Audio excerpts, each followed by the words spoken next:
Well, hey everybody, welcome back to Riching with Grandpa. And today we've got this lovely 1966 Barracuda, almost restored at a great sale price. What's she worth? What do you pay for her? What have I got invested in her? We're going to talk about that and a few other things this evening on this, I don't know what you're going to call it, fire sale blog. Let's go.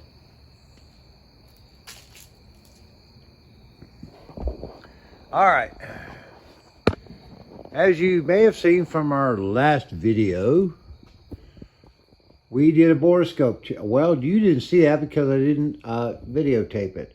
But last night, Jerry and my boy Taylor and I, we spent some quality time out here in the shop. I had prepped everything by pulling all of the spark plugs, disconnecting all the electricals that needed to be, and Jerry scoped everything for me. And we've got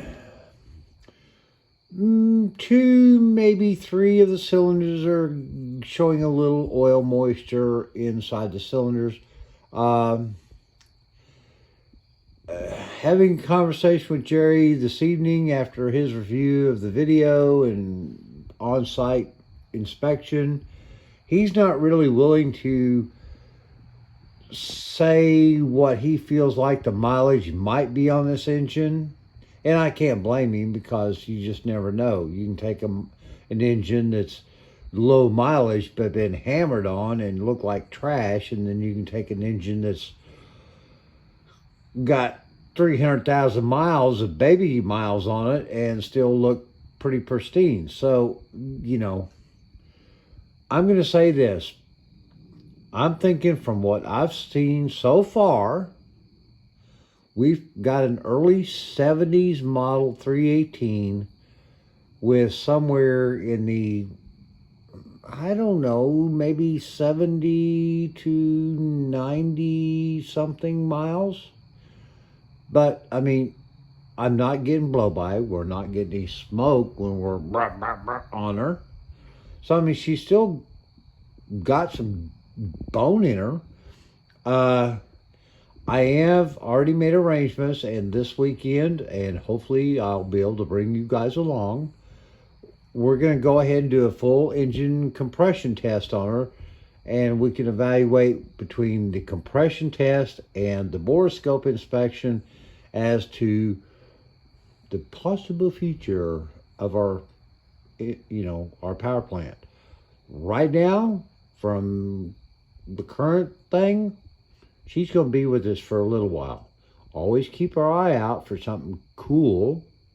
But again, as I've stated before, doesn't make a lot of good to have this engine if it's set on jack stands. So that kind of brings us to our next part of this evening's conversation.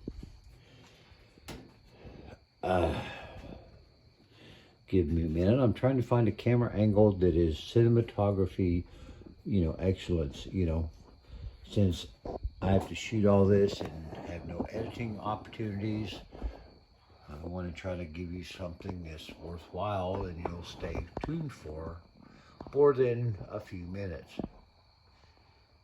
Always consider like, subscribe, and, comment. Okay, I'm going to set you right there. And we're just going to come over here and have, I don't know, let's call it a fender side chat.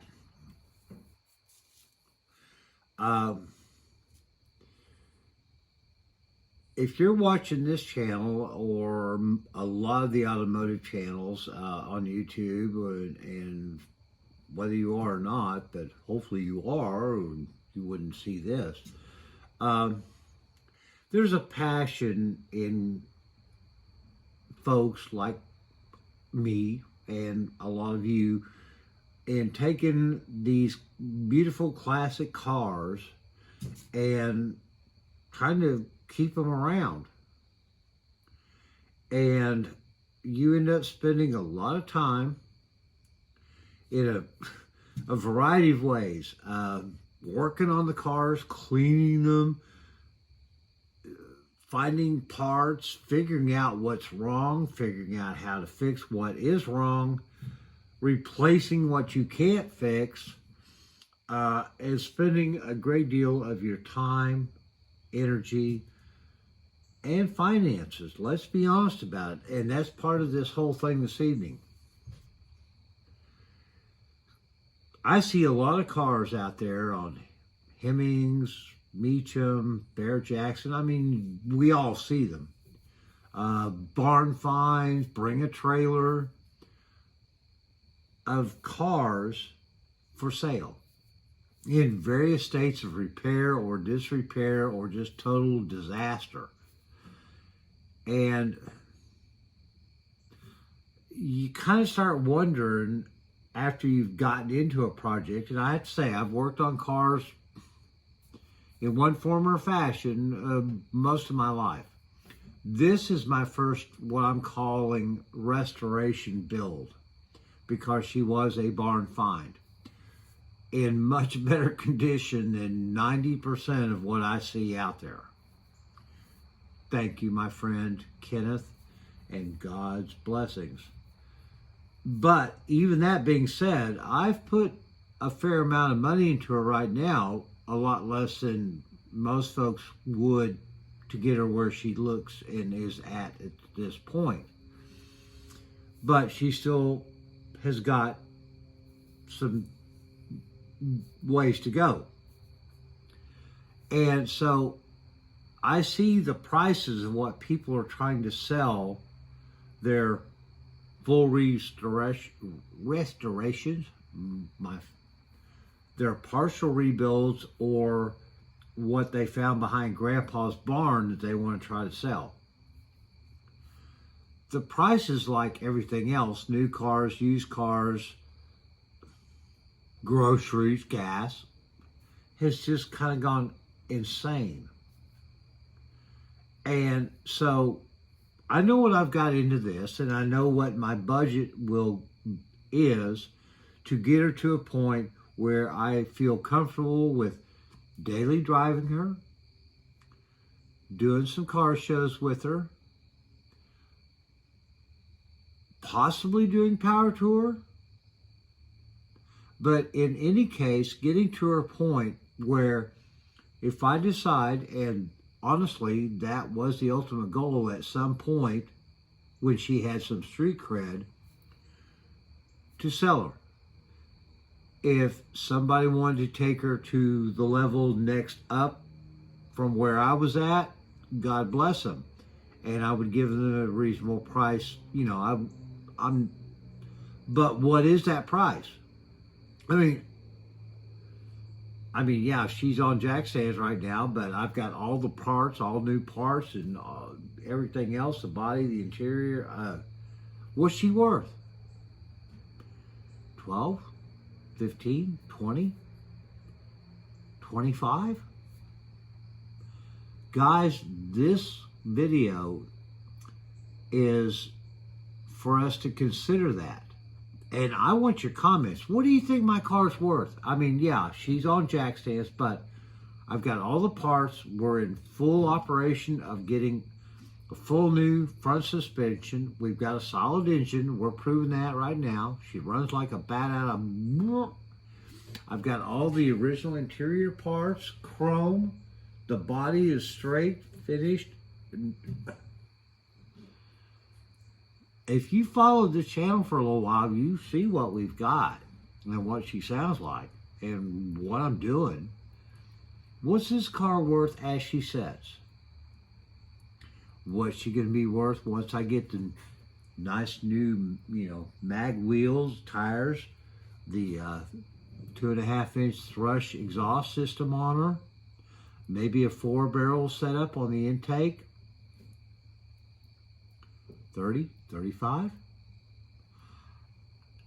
let's have a conversation. I want to see some response on this, because I know lots of guys that are building, Fords and Chevys and Mopars and everything else, and I'm sure this question is going through everybody's mind. How far do you take a build until you feel like you've done all you can? I mean, is that where you want to keep it and you want to just, have it in the garage and play with it as a toy, instead of a golf cart or a bass boat? Or do you want to maybe move it on to somebody else and pick up something and start the whole process over again? Something to ponder on. And with that, I'm going to say adieu, my friends. 4:30 in the morning comes early for me. And I still have a little bit of adult beverage to finish up before I call it a day. God's blessings. Talk to you soon. Bye-bye.